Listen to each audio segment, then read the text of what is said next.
President Trump has indicated that he is considering pardons for several American military members accused or convicted of war crimes, including high-profile cases of murder, attempted murder and desecration of a corpse, according to 2 United States officials.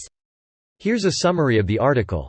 May 18, 2019, President Trump has requested the immediate preparation of paperwork needed to pardon several American military members accused or convicted of war crimes, including high-profile cases of murder, attempted murder and desecration of a corpse, indicating that he plans to pardon the men on or around Memorial Day, according to 2 United States officials.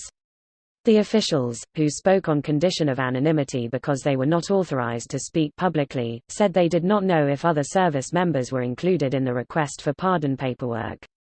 The White House sent requests on Friday to the Justice Department's Office of the Pardon Attorney, which alerted the military branches, according to one senior military official. Pardon files include background information and details on criminal charges, and in many cases include letters describing how the person in question has made amends. The official said while assembling pardon files typically takes months, the Justice Department stressed that all files would have to be complete before Memorial Day weekend, because the president planned to pardon the men then. Mr. Trump has often bypassed traditional channels in granting pardons and has wielded his power freely, often in politically charged cases that resonate with him personally, such as the conviction of the former Arizona Sheriff Joe Arpaio. These are all extremely complicated cases that have gone through a careful system of consideration.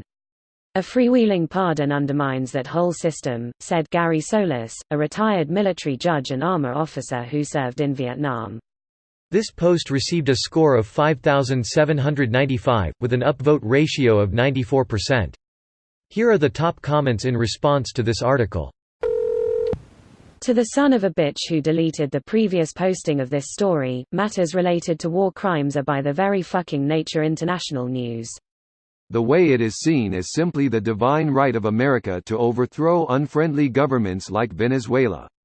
The way members of the military, which has fought exclusively wars of aggression that have killed millions since World War II, are ritualistically praised for preserving our freedoms, that is where this march toward fascism all began. The first people that were treated as less than human, and have been for decades, are those outside our borders who run contrary to American interests or ideology. Trump only represents that same oppression turning inwards.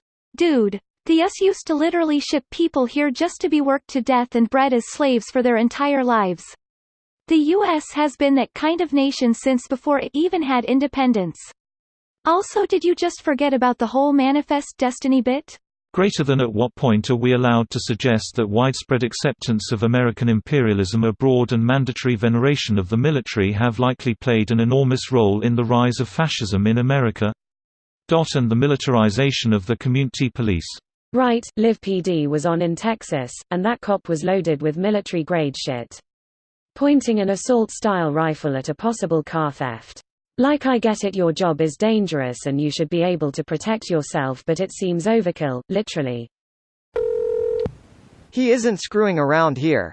He is pardoning people for the most deeply evil behavior imaginable, and in one case it's not even an American serviceman. He said he would do this. In March 2016 he told us, Trump calls Geneva Conventions the problem. And now he is unilaterally making it legal to massacre unarmed civilians. If you voted for him, you have no excuse. He told you how evil he was. So he's pardoning the employees of Betsy DeVos Brothers Business, who still runs a mercenary group, who got caught lying to Congress about his meeting with an oligarch close to Putin in Seychelles. Tough on crime. Tough on minorities. His base can read in between the lines. Greater than his base can read. Liar. I was elected to lead, not to read. Of course he'll use his pardon for war criminals. He admires dictators. Beyond my comprehension. A draft dodger pissing on the flag that good men and women have bled and died to defend. Outrageous that this coincides with Memorial Day. What twisted mind can even conceive these unlawful acts? This video was automatically created by Reddit to speech.